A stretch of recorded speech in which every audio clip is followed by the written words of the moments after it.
एक एमएलसी है मुसलमान, वरना एक कोई वजीर है.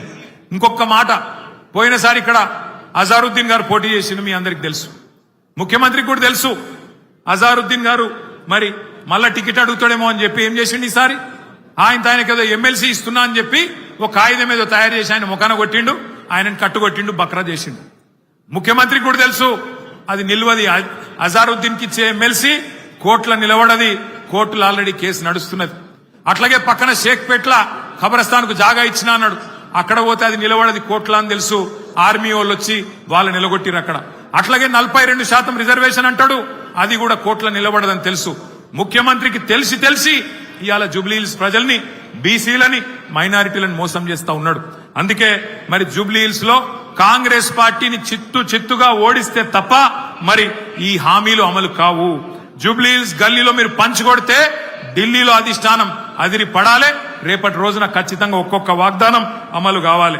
మీ అందరినీ మేము కోరేది మళ్ళొక్కసారి, బుల్డోజర్ కావాలనా లేకపోతే మరి కారు కావాలనా ఒక్కసారి మీరు యాద్ చేసుకోండి. ఇంకొక మాట కూడా నేను మీకు చెప్పాలి. నిన్న మొన్న మనోళ్ళు తిరుగుతుంటే ఇగో మాకు 1596 రూపాయల మాకు వాటర్ బిల్లు వస్తుందన్నా అని చెప్పి ఒక ఆయన, ఇంకొక ఆయన ఏమన్నా మాకు 4000 నల్ల బిల్లు వస్తుంది, కేసీఆర్ ఉన్నప్పుడు బిల్లు రాలే, కాంగ్రెస్ రాగానే ఇలా ముక్కు విండి నల్ల బిల్లులు వసూలు చేస్తున్నారని చెప్పి ఇంకొకరు మాట్లాడుతూ ఉన్నారు. నేను మీకు చెప్తా ఉన్నా, ఇది శాంపుల్ మాత్రమే. హైదరాబాద్ అంతా ఇదే పని చేస్తున్నారు. ఇది శాంపుల్ మాత్రమే. జిహెచ్ఎంసీ ఎలక్షన్ అయిపోయినాక కేసీఆర్ గారు ప్రవేశపెట్టిన ఫ్రీ వాటర్ స్కీమ్ కూడా కాంగ్రెస్ పార్టీ వాళ్ళు ఎత్తేస్తారు. యాది పెట్టుకోండి. ఎందుకంటే కాంగ్రెస్ వాళ్ళు పగబట్టిరు హైదరాబాద్ మీద, మాకొక్క సీటీఎలే అని పగబట్టి ఇలా హైదరాబాద్ ప్రజల మీద పగ తీర్చుకునే ప్రయత్నంలో ఉన్నారు. ఇంకొక పని కూడా చేస్తున్నది కాంగ్రెస్ పార్టీ. నిన్న మనోళ్ళు తిరుగుతుంటే ఇదొకటి దొరికింది. ఒకటే ఇంట్లా ఈరోజు కాంగ్రెస్ పార్టీ వాళ్ళు, ఎందుకంటే మీరు ఎట్లాగూ ఓట్లేరని అర్థమైపోయింది వాళ్ళకు. మామూలుగానైతే ప్రజలు బాగా కోపంగా ఉన్నారు, ఓట్లేరని అర్థమైంది. అందుకే ఒకటే ఇంట్లో 43 దొంగ ఓట్లు రాయించారు. ఒక్కొక్క ఇంట్లో 43 దొంగ ఓట్లు, మొత్తం కలిపి వేల సంఖ్యలో దొంగ ఓట్లు కూడా రాయించారు. మేము దాని మీద ఎక్సర్సైజ్ చేస్తున్నాం, ఎట్లా దాన్ని ఎదుర్కోవాలో ఎదుర్కొందాం.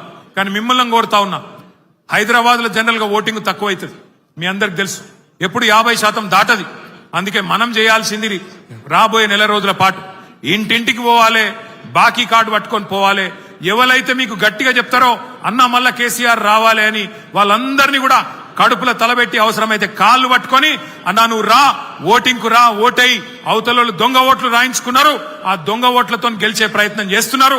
మనం నిజాయితీగా కొట్లాడదాం, దయచేసి మీరు రండి అని చెప్పి ఇంటింటికి పోయి బతిమలాడుకోవాలి, తెచ్చుకోవాలి.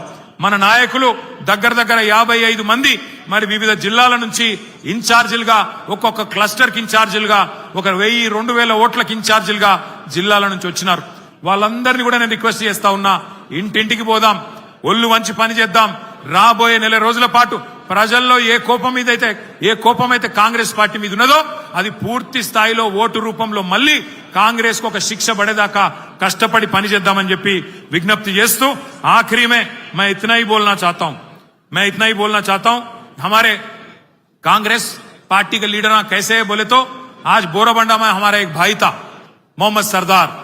उस सरदार को जब वो पार्टी नहीं बदलना चाह रहा था, उसके पीछे पड़ के उसका दुकान को तोड़ देके, उसके धंधे को तमाम कर देके उसको खुदकुशी करने पे मजबूर कर दिए.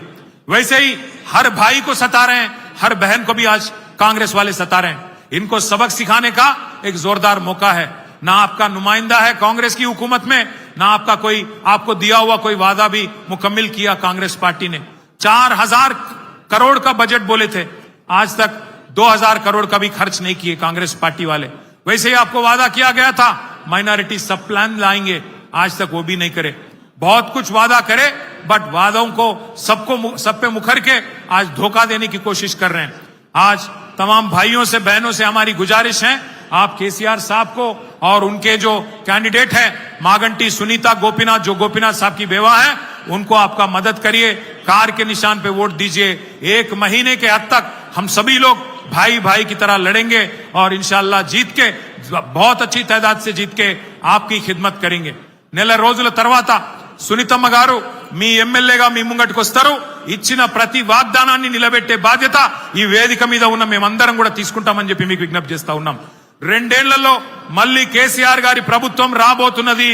ఏ ఒక్క వాగ్దానం కార్యకర్తలుగా మీరు ఇచ్చినా దాన్ని నిలబెట్టే బాధ్యత మేము తీసుకుంటామని చెప్పి మళ్ళొక్కసారి తెలియజేస్తూ మీ అందరికీ మళ్ళొకసారి పేరు పేరున నమస్కారాలు తెలియజేస్తూ జై తెలంగాణ. కేసీఆర్ గారి నాయకత్వం, కేసీఆర్ గారి నాయకత్వం.